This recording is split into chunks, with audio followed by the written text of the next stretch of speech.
गाड़ी में ठप लड़ गई, साइकिल गाड़ी से टकरा गई। साइकिल गाड़ी से टकराई और ड्राइवर ने तुरंत खिड़की खोली और निकल के आया और साइकिल वाले में एक चाटा। तुझे पता है गुरु महाराज की गाड़ी है, तूने टक्कर मार दी। और तो शक पका गया, गुरु महाराज की गाड़ी का ड्राइवर है भाई, सरकार है, ये तो सरकार है, गुरु महाराज की गाड़ी चला रहा है।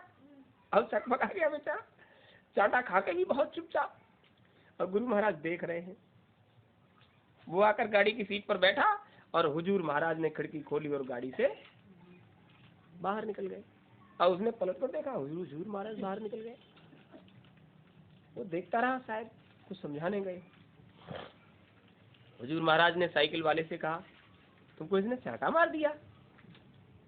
तो हाथ फेंक कर बोला, हाँ हुजूर चाटा मार दिया। चल कोई बात नहीं, तुम साइकिल चलाओ, हम बैठते हैं। हुजूर महाराज साइकिल वाले की साइकिल पर बैठ गए। उससे कहा, तुम साइकिल चलाओ। अब वो साहब गाड़ी में बैठे रह गए, ड्राइवर साहब। हुजूर तो साइकिल में बैठ के चले गए। अब वो फोन कर रहा पीछे अधिकारी कर्मचारियों को, हुजूर महाराज साइकिल पर बैठकर चले गए, अब हम गाड़ी कैसे ले जाएं? हुजूर महाराज तो साइकिल पर बैठकर चले गए। अब लोग जो पीछे ही थी ना गाड़ियां, वो जल्दी जल्दी से लोगों ने गाड़ी बढ़ाई, वो रास्ता करवाया जल्दी। हुजूर महाराज किधर गए कि साइकिल इधर गई है, वो तो साइकिल पर बैठ के चले गए। अब ये गाड़ियां पीछे से भागी और हुजूर महाराज को जाकर साइकिल रोकी। तो वो बेचारा क्या करता है, साइकिल रोक ली उसने। हुजूर महाराज उतर कर खड़े हो गए, क्या बात है हुजूर, अब साइकिल पे चलने लग जाओगे तो ये सारे प्रेमी साइकिल से चलेंगे तो ये गाड़ियां कहाँ जाएंगी, और फिर कितना चलेंगे? इसमें तो बहुत बुजुर्ग ऐसे हैं जो गाड़ियों में भी थक जाते हैं, तो फिर ये सब दिक्कत हो जाएगी। तो इसमें मैं क्या करूं? अरे सर मैं क्या कर सकता हूँ? उस गाड़ी वाले को ये घमंड कि मेरे पास गाड़ी है हुजूर, मतलब मैं उनकी गाड़ी में बैठकर काफिला निकाल रहा हूँ, तो मेरे पास तो मेरे बच्चे हैं, तेरे पास ये अपनी रेल ले जा, तेरे पास गाड़ी है तो ले जा अपनी रेल, हमारे पास तो हमारे बच्चे हैं, मैं अपने बच्चे की साइकिल से काफिला कर लूंगा, चल बेटा चल। अब लोगों ने घेर लिया। हुजूर कहें चल बेटा चल, वो चले कैसे जब चारों तरफ से घेरे खड़े, पैरों पड़ गए। हुजूर आप तो दयाल हो, आप तो दयाल हो, दया कर दीजिए। अब कोई गलती हो गई, कोई भूल हो गई तो आप क्षमा नहीं करोगे तो फिर कौन करेगा? आप भी क्षमा नहीं करोगे तो कौन करेगा? हाँ वो तो सही बात है। वो ड्राइवर आ गया, वो भी हाथ बांधे खड़ा। तो उन्होंने कहा नहीं बच्चा, बात यह है कि आप ये बताओ आपने चांटा किसको मारा? अब चुप, हुजूर के आगे तो बोलने की हिम्मत ही नहीं। तुम ये बताओ तुमने चांटा किसको मारा? अब सब लोग मुंह की तरफ देखें, मुंह की तरफ देख रहे। उन्होंने कहा बेटा तुमने चांटा मार दिया, जितने तुम हो उतने ही ये बच्चा भी हमारा है, तुमने इसको चांटा क्यों मार दिया? अब वो क्या कुछ नहीं रहा, चुप खड़ा। गुरु महाराज ने कहा तुमने चांटा मार दिया कोई बात नहीं, लेकिन थोड़ा ध्यान देते कि चांटा इस काफिले में सब बच्चे हमारे साथ चल रहे हैं, तुमने चांटा मार दिया, इधर देख इधर पीछे जहां तक साइकिल वाले, अब साइकिलों का काफिला आगे था तो साइकिल वाले जहां तक दिखाई दे रहे थे हर साइकिल पर गुरु महाराज बैठे थे। इधर देख जहां तक देखना चाहता है देख, हर साइकिल पर गुरु महाराज बैठे थे। आगे देख आगे देख आगे देख, जिधर नजर जाती, जहां तक नजर जाती हर साइकिल पर गुरु महाराज बैठे। जब हर साइकिल को मैं ही चला रहा हूं तो तूने चांटा किसको मारा? खड़े हुए लोग रोने लगे, पैरों पड़ गए। हुजूर बच्चा है, इसको माफ कर दीजिए। हुजूर महाराज ने कहा बच्चा, इन बच्चों में हमारे प्राण बसते हैं और तूने चांटा मार दिया, बस इससे कह दो कोई दूसरी सेवा कर ले, इसकी गाड़ी में नहीं बैठूंगा। हुजूर महाराज फिर उस गाड़ी में कोई दूसरी सेवा कर ले, इसको गाड़ी चलाने को मत दीजिए। जिसकी मौज आई उस गाड़ी में बैठ गए। बच्चे जो साइकिल वाला था उसका कंधा ठोका, बच्चा सब कर्म करके कट रहा है। कितना आसानी से समझा दिया, ये कर्म कर्जा कट रहा है। किसी ने मार भी दिया तो मान लीजिए तुम्हारा कर्म कर्जा कट गया।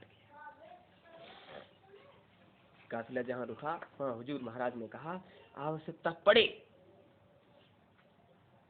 तो तुम अपना मत्था उनके चरणों में रख दो जो तुमसे ईर्ष्या, द्वेष, जलन या तुम्हारा विनाश करना चाहते हैं। यदि एक बार भी तुमने ऐसा कर दिया तो तुम्हारा तो कट गया और जो बाकी था वो उन पर चढ़ गया। हुजूर महाराज के काम के लिए ये करो, संसार के लिए मत करो, लेकिन हुजूर महाराज के काम के लिए तुम्हें ऐसा करने में कभी गुरेज होना नहीं। इस स्थान को आप क्या समझते हैं? मालिक के नाम से सरसब्ज करने के लिए ये मत्था सैकड़ों की भीड़ में चरणों पर रखा हुआ था। जो चाहो सो करो, लेकिन हमारे हुजूर महाराज के काम में बाधा। सबने देखा, सबने सुना। ये मस्तक उनकी सेवा में है। तुम बताओ, तुम्हारे पैरों पर नाक रगड़े, लेकिन काम हमारे गुरु महाराज का है, वो रुकना नहीं चाहिए। तो यहाँ तो समाज ने कह दिया, वो कहते हैं तो कर लीजिए, लेकिन उन लोगों ने माना नहीं। प्रशासन का सहारा लिया, एसडीएम के यहाँ से स्टे आ गया, नहीं होने देंगे। अब आप अनुमान लगाइए, फिर भी नुकसान हुआ, वो गेट टूट करके ये। लेकिन जो काम होना था वही हुआ। हुजूर का काम आज तक नहीं रुका। तो आप क्या समझ रहे हो? अभी चर्चा चल रही थी, वो चीन में ईश्वर को नहीं मानते, फिर भी संपन्न है। तो आपने यही तो समझ लिया कि वो संपन्न है। ये तो पानी का बुलबुला है जो अभी पानी के ऊपर तैरकर चमक दिखा रहा है। उस बुलबुले को फूटने में कितनी देर लगेगी कि उसके अंदर की हवा निकली और बुलबुला फूट। उस मालिक को न मानने पर क्या होने वाला है, इसको कोई नहीं जानता। उसका तो जीवन वैसे भी खतरे में है। गुरु महाराज कहकर गए कि चीन का अस्तित्व खतरे में। जो परमात्मा के प्रति समर्पित नहीं है वो तो खतरे में था, है और रहेगा। तो आप जब तक समर्पित हो, कुछ आदतें हमारी ऐसी पड़ जाती हैं। हुजूर महाराज ने बड़े मन से कहा था, बच्चा मैं मना नहीं करता, क्योंकि तुम्हारा मन इतना कमजोर है, वो आदतों का गुलाम हो गया है। लेकिन कोई ऐसा नशा मत करो जो बुद्धि को पागल कर दे, अपने पराई की पहचान खत्म हो जाए। हम जान रहे हैं तुम तंबाकू का सेवन करते हो, कर लीजिए, हल्का नशा है, इससे बुद्धि पागल नहीं होगी, लेकिन नुकसान का सौदा है। छोड़ सकते हो तो इसे छोड़। बीड़ी वगैरह पीते हो, छोड़ दो, हुक्का पी लिया करो। मैंने तो कभी पिया नहीं। हुजूर ने कहा मैंने तो ये काम कभी नहीं किए, आपसे नहीं छूटते तो मत छोड़िए, लेकिन कोई ऐसा नशा मत करो जो बुद्धि को पागल कर दे। क्यों कहते थे? वो समझ रहे थे साधक को तो बहुत सरलता से चलना पड़ेगा। वो इसलिए कह रहे थे कि शरीर के साथ जो आदत जुड़ गई है उसे बदलना बहुत मुश्किल, अंतःकरण के साथ जो आदत पड़ गई है उसे बदलना बहुत मुश्किल। हमारे दादा गुरु बीड़ी पीते थे, पीते थे। उस समय बीड़ी का दौर था, हुक्का भी पीते थे, बीड़ी भी पीते थे। एक बार गुरु महाराज ने सुनाया, दादा गुरु आगरे में गए थे गुरु महाराज को लेकर, जहाँ दयाल बाग बना हुआ है। उस समय ये सब बना हुआ नहीं था, कम था। तो उधर रावटियां लगी थी, तो जो महात्मा आए थे उनके लिए रावटियां लगी थी, तो अपना रावटी में बैठे हुए थे। रावटी के बाहर रावटी, रावटी के बाहर रावटी। तो अच्छे महात्माओं को थोड़ा एकांत में रखा जाता अपना साथ में। वो एक प्रेमी आया, उसने कहा सुनते हैं वो चिरौली वाले महात्मा भी आए हैं। तो आए तो हैं, हमने सुना है वो पूरे हैं। तो गुरु महाराज ने कहा वो तो है कि पूरे, वो महात्मा पूरे हैं, तो हमको दर्शन हो जाएगा। तो गुरु महाराज ने कहा दर्शन क्यों नहीं हो जाएगा, वहां जाओगे तो दर्शन हो जाएगा, लेकिन हमारी हिम्मत नहीं कि हम तुम्हें वहां लेकर जाए। हमारे गुरु महाराज है, देखिए साफ कह रही है, हमारी हिम्मत नहीं, हम वहां तक ले जाएंगे जहां तक जा सकते हैं, उसके बाद तुमसे कह देंगे तुम चले जाना। गुरु महाराज की मौज है, अभी सब लोग दर्शन कर रहे हैं, तुम भी कर लो। प्रेमी था, अपने दिल के भाव उसने खोल कर रखे, तो मालिक को अच्छा लगा, तुम भी कर लो भाई। तो ठीक है, वो चल कर गया और वो जो रावटी थी उसके दरवाजे पर उन्होंने खड़ा कर दिया, हम जाते हैं, हम चले जाएं तब जाना, हम जा रहे हैं, खोल कर तुमने देखा, उन्होंने हमें देख लिया, तो हम तो जवाब नहीं दे पाएंगे, हम जा रहे हैं और तुम दर्शन कर लेना। और पीछे वाली रावटी थी, उधर से पर्दा ऐसे हटा दिया गया था कि रोशनी उसके अंदर आ, और दादा गुरु उसमें अंदर बैठे थे। जब उन्हें लगा कि कोई बाहर है तो अपना सुखासन बैठे थे, तो उकरू बैठ गए, उकरू तो घुटनों पर कोनियां रख के, जैसे आम आदमी बैठ जाता है। और जब उस आदमी ने अंदर की तरफ झांक कर देखा तो बीड़ी में सुट्टा मारा उसके सामने और धुआं फूंक दिया, उसने पर्दा गिरा दिया, शायद वो नहीं है, ये तो कोई आदमी बैठा बीड़ी पी रहा है शायद वो नहीं है, ये तो कोई आदमी बैठा साधारण सा आदमी और बीड़ी पी रहा है। जो पूरा है वो कैसे परख करता है तुम नहीं जान सकते। वो जान रहे थे कि देखें इस वेश में ये हमको कैसे समझेगा, उसको तुम जान ही नहीं सकते। वो पलट कर वापस आने लगा, तो गुरु महाराज बाहर वाली रावटी के गेट पर खड़े थे, अभी निकल के आएगा तो तुरंत ही आ जाओ। उन्होंने कहा तुम दर्शन करने नहीं गए, वो महात्मा जी कहाँ है वहां, तुमने देखा नहीं उन्हें? अरे उसमें तो कोई आदमी बैठा बीड़ी पी रहा है, वो कहाँ है? गुरु महाराज ने कहा तुम नहीं पहचान सकते, यही तो बात है कि वो हर नए शख्स के आगे हर नए रूप में अपना अवतार ग्रहण कराते हैं। वो बीड़ी पी रहे वही है, अब बार बार कहे नहीं यार वो तो ऐसे उकरू बैठा आदमी कोनी रखे ऐसे अरे भाई यार हमको मत ले जाइए वहां, हम नहीं जा सकते, तुम दर्शन कर लो, तुम्हें क्या बीड़ी से। उसने कहा यार बाबा जी बीड़ी नहीं पीते। उन्होंने कहा वो सब करते हैं, तुम जाओ दर्शन करो। वो फिर गया और जैसे ही उसने पर्दा हटाया उन्होंने फिर सुट्टा मारा, धुआं फूंका, लेकिन इस बार वो वापस नहीं आया, वो चल कर गया, हुजूर महाराज के आगे जाके बैठ गया। तो दिखावा था, बीड़ी को बुझा दिया, हालचाल लिया उन्होंने, तुमको फलाने दास छोड़ गया होगा। अब उनको कैसे पता है कि वो तो बाहर थे, तुम फलाने दास के चक्कर में पड़ गए, क्या चाहते हो? हुजूर सुनते हैं आप पूरे हो। उन्होंने कहा ये पूरा क्या होता है? अरे महात्मा हूँ, भला करता हूँ जीवों का, ये पूरा अधूरा तुम तराजू लेकर आए हो तौलने के लिए, कौन पूरा है कौन अधूरा है?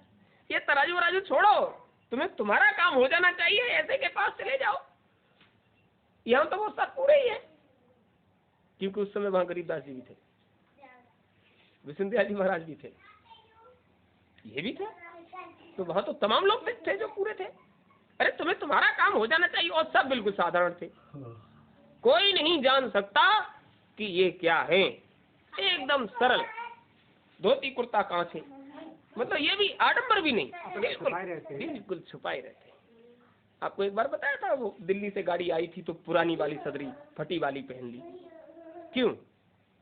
वो जान रहे हैं अगर पात्र मजा हुआ है, मतलब जो आदतों का गुलाम है उसके आगे कुछ न कुछ प्रदर्शन ही होगा, और जो आदतों से सरल है, जिसने आदतों की गुलामी को त्याग दिया है, उसको तो कंधा ठोक कर कहते हैं बच्चा तुमको ये काम करना है, वो जानते हैं अंदर से सरल है।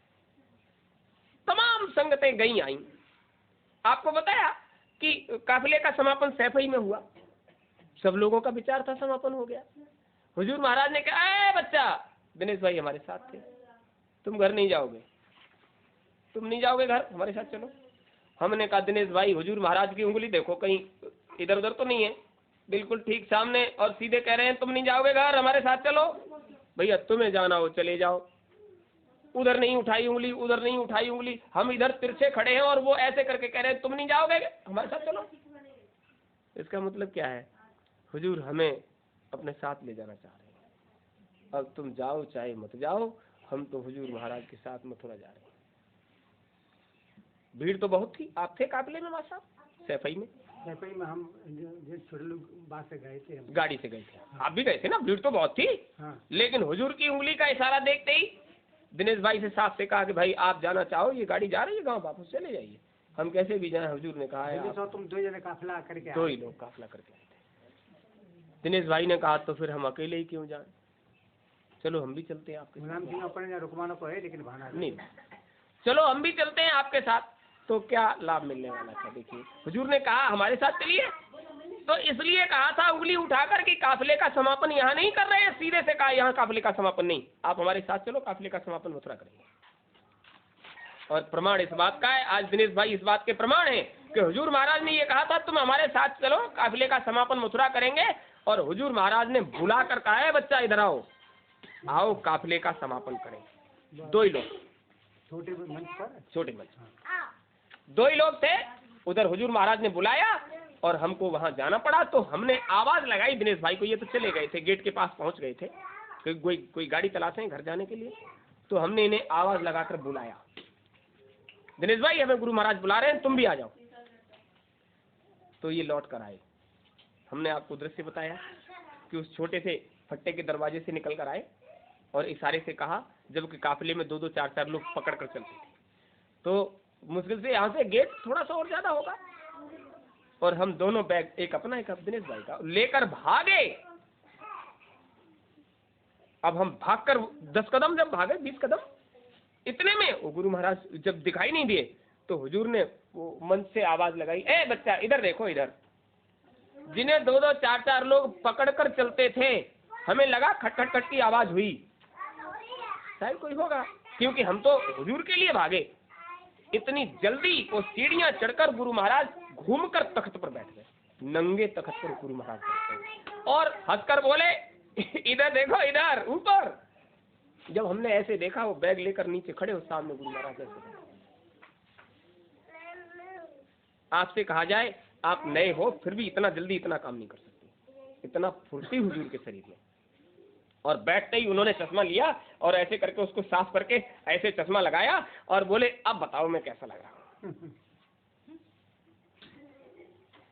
अब बताओ कैसा लग रहा हूं मैं। क्यों कहा? क्योंकि सीतापुर भूरी आश्रम पर के मिश्रा जी से लड़ाई हुई थी दर्शन के पीछे। हाँ। इसलिए गुरु महाराज ने बुलाकर चश्मा लगाकर कहा, अब देखो मुझे और ये बताओ मैं कैसा लग रहा हूँ। इतने लोगों संगत से जुड़े थे, कोई वाकया सुना सकता है इस तरह का कि गुरु महाराज ने ऐसे किया हो?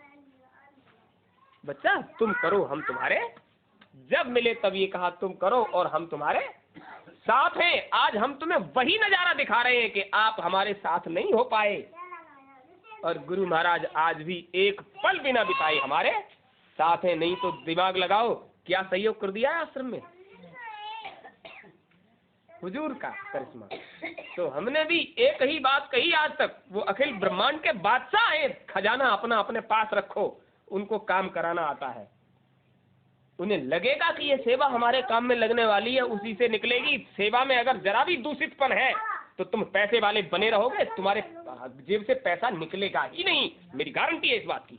दौलत वाले बने रहोगे, तुम्हारे जेब से पैसा नहीं निकलेगा, क्योंकि हुजूर महाराज को वो सेवा पसंद ही, जिसकी सेवा पसंद है वो दीन गरीब बच्चों। अरे जिस दिन यहाँ बोर्ड लगेंगे ना, जिस दिन यहाँ फोटो चित्र लगेंगे, जिस दिन यहाँ तख्तियां लगेंगी, तब आप जानोगे हम पैसे वाले बने ही रहे और इनकी सेवाओं के रूप के बराबर भी हमारी सेवा नहीं हो पाई। वो जब खितौरा में हम थे तो गाड़ी 2 आई थी, एक आग मेरे सामने लगी थी, हम और हमारी पत्नी दोनों बीज निकाल रहे थे बैंगन के, और ऊपर वेल्डिंग हो रही थी, न झोपड़ी में लगी न टेंट में लगी, वो सीधा चिंगारी वहीं गिरी और वो जलती रही। और गुरु जी ने कहा था गाड़ी ऐसी देना अधर्म का पैसा ना हो। हम प्रेमी बच्चों ने जो मिलकर गाड़ी खरीदी थी वो बराबर में खड़ी थी, उसका कुछ भी नहीं बिगड़ा।